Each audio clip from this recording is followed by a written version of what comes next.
Hi, നമസ്കാരം. നമ്മുടെ sports ടോക്സിലേക്ക് ഒരിക്കൽ കൂടി സ്വാഗതം. ഇന്ന് ഫെബ്രുവരി 12, 2025 നമ്മുടെ ക്രിക്കറ്റ് അപ്ഡേറ്റാണ്. നമുക്കറിയാം, ഇന്ന് കേരളത്തെ സംബന്ധിച്ചിടത്തോളം വളരെ സന്തോഷപ്രദമായ ഒരു ദിവസമാണ്. രഞ്ജി ട്രോഫിയുടെ ക്വാർട്ടർ ഫൈനൽ മത്സരത്തിൽ കേരളം ഇന്ന് വിജയിച്ച് സെമി ഫൈനൽ പ്രവേശിച്ചു. ജമ്മു കാശ്മീരിനെയാണ് ഇന്ന് കേരളം കീഴടക്കിയത്. നമുക്കറിയാം, രഞ്ജി ട്രോഫിക്ക് ഏതാണ്ട് 90 വർഷത്തിലധികം പഴക്കമുണ്ട്, അതിൻ്റെ പാരമ്പര്യമുണ്ട്. എന്നാൽ കേരളം ഇതിൻ്റെ അവസാന റൗണ്ടുകളൊന്നും എത്താറില്ല. ചരിത്രത്തിൽ 2ാം തവണ മാത്രമാണ് കേരളം സെമി ഫൈനലിലേക്ക് പ്രവേശിക്കുന്നത്. ഇതിനു മുമ്പ് കേരളം സെമി ഫൈനൽ പ്രവേശിച്ചത് 2018-19 അതിനുശേഷം ഇപ്രാവശ്യമാണ് കേരളം സെമി ഫൈനൽ പ്രവേശിക്കുന്നത്. അപ്പോൾ ഇന്നത്തെ മത്സരത്തിന് ഒരു പ്രത്യേകത ഉണ്ടായിരുന്നു. നമുക്കറിയാം, ആദ്യ ഇന്നിങ്സിൽ നേടിയ ഒരേ ഒരു റൺസിൻ്റെ ലീഡിൻ്റെ പിൻബലത്തിലാണ് കേരളം സെമി ഫൈനലിലേക്ക് കടക്കുന്നത്. ഈ ടൂർണമെൻറ്റിൽ ഇതേവരെ കേരളം പരാജയപ്പെട്ടിട്ടൊന്നുമില്ല. അതേസമയം ഇന്ന് കേരളത്തിനോട് തോറ്റ് പുറത്തായ ജമ്മു കാശ്മീരും ഈ ടൂർണമെൻറ്റിൽ ഇതേവരെ പ്രാവശ്യം പരാജയപ്പെട്ടിട്ടില്ല.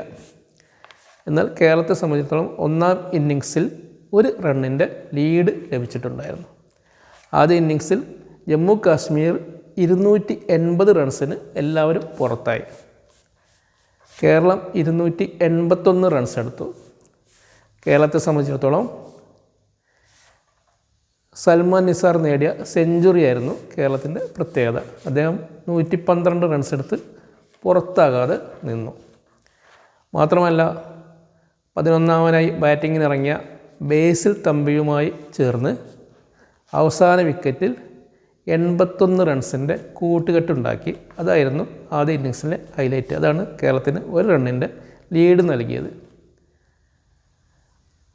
2ാം ഇന്നിങ്സിൽ ജമ്മു കാശ്മീർ 399 റൺസ് എടുത്ത് ഡിക്ലെയർ ചെയ്യുകയാണ് ചെയ്തത്. അതേസമയം കേരളം 6 വിക്കറ്റിന് 295 റൺസ് എടുത്ത് നിൽക്കുമ്പോഴേക്കും സമയം തീർന്നുപോയി. അങ്ങനെ മത്സരം സമനിലയിൽ അവസാനിച്ചു. ആദ്യ ഇന്നിങ്സിൽ നേടിയ 1 റണ്ണിൻ്റെ പിൻബലത്തിൽ കേരളം സെമി ഫൈനൽ കടക്കുകയും ചെയ്തു. അപ്പോൾ 2ാം ഇന്നിങ്സിൻ്റെ പ്രത്യേകത എന്തായിരുന്നു വെച്ചാൽ, നമുക്കറിയാം, ഈ സമനില കിട്ടിയാൽ പോലും കേരളം കടക്കുമെന്ന് അറിയാമായിരുന്നത് കൊണ്ട് കേരളത്തിൻ്റെ ബാറ്റ്സ്മാൻമാർ പൊതുവെ സമനിലയ്ക്ക് വേണ്ടിയാണ് കളിച്ചത്. ഓപ്പണിങ്ങിൽ ഇറങ്ങിയ അക്ഷയ് ചന്ദ്രൻ ഏതാണ്ട് 185 പന്തുകൾ പ്രതിരോധിച്ചാണ് 48 റൺസുകൾ നേടിയത്.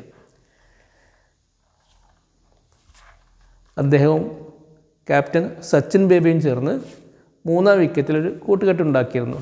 അദ്ദേഹവും സച്ചിൻ ബേബിയും 165ഓളം ബോളുകൾ പ്രതിരോധിച്ച് 48 റൺസ് നേടിയിട്ടുണ്ടായിരുന്നു. അവസാന വിക്കറ്റിൽ, അതായത് 7ാം വിക്കറ്റിൽ സൽമാൻ നിസാറും മുഹമ്മദ് അസറുദ്ദീനും ചേർന്ന് 250-ലധികം പന്തുകൾ പ്രതിരോധിച്ച് ഒരു 115 റൺസിൻ്റെ കൂട്ടുകെട്ട് ഉണ്ടാക്കി.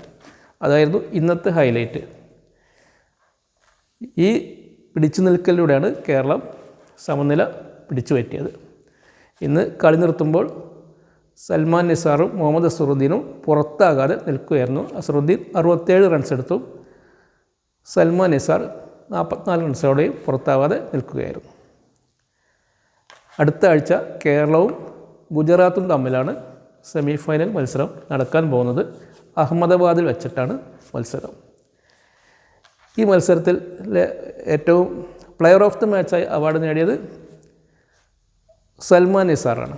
അദ്ദേഹത്തിൻ്റെ ആദ്യ ഇന്നിങ്സിലെ പുറത്താകാതെയുള്ള 112 റൺസും 2ാം ഇന്നിങ്സിലെ പുറത്താകാതെയുള്ള 34 റൺസും, അങ്ങനെ അദ്ദേഹം മൊത്തം 156 റൺസ് എടുത്തിട്ട് പുറത്താകാതെ നിന്നു എന്ന് വേണമെങ്കിൽ പറയാം. നമുക്കറിയാം, ഇതിനു മുമ്പ് നമ്മളൊരു വീഡിയോ ചെയ്തിട്ടുണ്ടായിരുന്നു.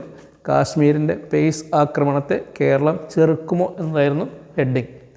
അപ്പോൾ കളി തീരുമ്പോൾ നമുക്ക് പറയാനുള്ളത്, കാശ്മീരിൻ്റെ പേസ് ബൗളിങ്ങിന് സൽമാൻ നിസാറിനെ 2 ഇന്നിങ്സിലും പുറത്താക്കാൻ പറ്റിയില്ല.